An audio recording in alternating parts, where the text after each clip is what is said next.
ஆண்டவராகிய இயேசு கிறிஸ்துவின் நாமத்தில் காலை வாழ்த்துக்கள். இன்றைய மன்னா, மாரியும் உறைந்த மழையும் வானத்திலிருந்து இறங்கி அவ்விடத்துக்கு திரும்பாமல் பூமியை நனைத்து அதில் முளை கிளம்பி விளையும்படி செய்து விதைக்கிறவனுக்கு விதையையும் புசிக்கிறவனுக்கு ஆகாரத்தையும் கொடுக்கிறது.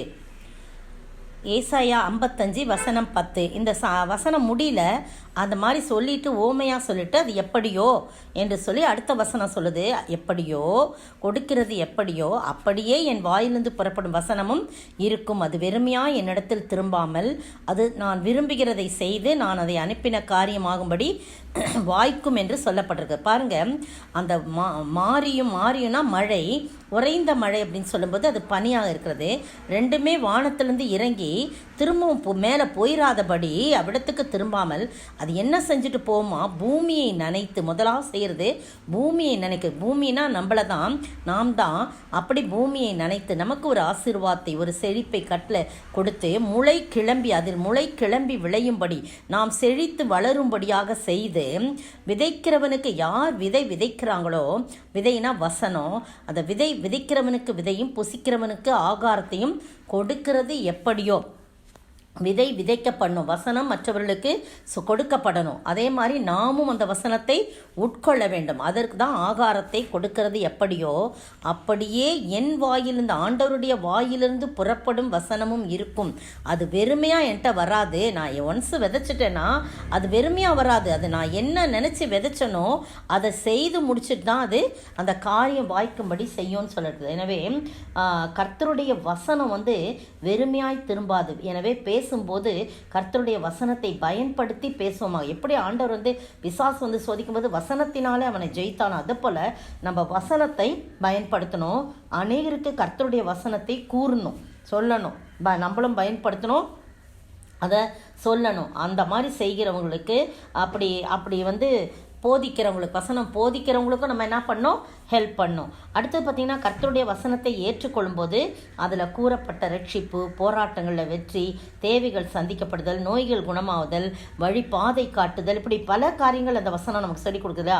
அது ஒவ்வொரு வசனமும் அந்த வாக்குறுதியும் நம்மளே என்ன பண்ணுமா, நிறைவேறும். அது வெறுமையாக என்ன பண்ணாது, திரும்பாது என்று சொல்லி திட்டமும் தெளியுமா ஏசாயா தீர்க்கன் மூலமாக கர்த்தர் சொல்லுகிறார் என்று சொல்லி இந்த காரியங்கள்லாம் போடப்பட்டிருக்கு. இந்த அருமையான வேளையிலே நீங்களும் நானும் ஆண்டவருடைய வார்த்தை எதுக்கு ஒப்பிடப்படுது. முன்னாடி கூட ஒரு வசனத்தில் நம்ம பார்த்தோம், ஒரு நாள் தியானத்தில், மாரியும் உறைந்த மழையும் ஆண்டவருடைய வாயிலிருந்து புறப்படும் வார்த்தைக்கு, வசனத்திற்கு ஒப்பிடப்பட்டிருக்கு. எனவே நீங்களும் நானும் அந்த வசனத்தை பெற்றுக்கொள்வோம், உட்கொள்ளுவோம், அதை நமக்கு சொந்தமாக்கி கொள்வோம், அதை மற்றவர்களுக்கு சொல்லுவோம், சொல்கிறவர்களை நாம் ஆதரிக்க வேண்டும். அப்படி நாம் செய்யும்போது கர்த்தர் நம்மை ஆசீர்வதிக்கிறவராய் இருக்கிறார். எனவே நாம் ஆண்டவரை நோக்கி ஜெபிப்போம். அடுத்த வசனம் சொல்லுது, அப்படிலாம் இருக்கும்போது நீங்கள் மகிழ்ச்சியாய் புறப்பட்டு சமாதானமாய் கொண்டு போகப்படுவீர்கள் என்று சொல்லப்பட்டிருக்கிறது 12ஆம் வசனம். எனவே ஆண்டவருடைய சமூகத்திலே நம்மை தாழ்த்தி ஒப்பு கொடுப்போமா. சமாதானம் தந்தாரேசு, சமாதானம் தந்தாரேசு, சமாதானம் தந்தாரேசு, சமாதானம் தந்தாரேசு.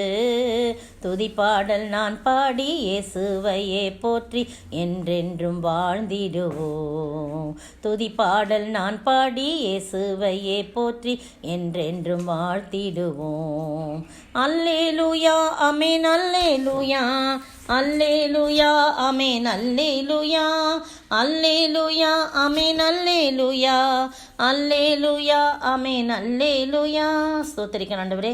துதிக்கிற ராஜா, மாரியும் உறைந்த மழையும் வானத்திலிருந்து இறங்கி கர்த்தாவை அது அங்கே திரும்பாதபடி பூமியை நனைத்து முளை கிளப்பி விளையும்படி செய்து விதைக்கிறவனுக்கு விதையும் புசிக்கிறவனுக்கு ஆகாரத்தை கொடுக்கிறது. எப்படியோ அப்படியே உடைய வாயிலிருந்து புறப்படும் வசனம் இருக்கிறது ஆண்டவரே. அது வெறுமையாய் இடத்துல திரும்பாது. எங்களுடைய வாழ்க்கையிலே நீர் என்ன நோக்கம் வச்சிருக்கிறதோ அதை செய்துவிட்டு தான் திரும்ப என்று சொல்லி நாங்கள் வாசித்தோம் ஆண்டவரே. அப்படிப்பட்ட ஆசீர்வாதமான மழையையும் ஆண்டவரே, உறைந்த மழையை நாங்கள் பெற்றுக்கொள்ள நீர் உதவி செய்ய வேண்டும் என்று கர்த்தரும் மீட்பரும் ராஜாவாகிய இயேசு கிறிஸ்துவின் விலையேறப்பட்ட நாமத்தில் ஜெபிக்கிறேன் பிதாவே, ஆமீன். நேற்றைய பதில் 3ஆம் மணி வேளை. 3ஆம் மணி வேளை, மார்க் 15:25. இன்றைய கேள்வி, ஆண்டவர் இயேசு உயிரோடு எழுந்திருந்த பின்பு யாருக்கு முதல் தரிசனமானார்? இயேசு எழுந்திருந்த பின்பு யாருக்கு முதல் தரிசனமானார்?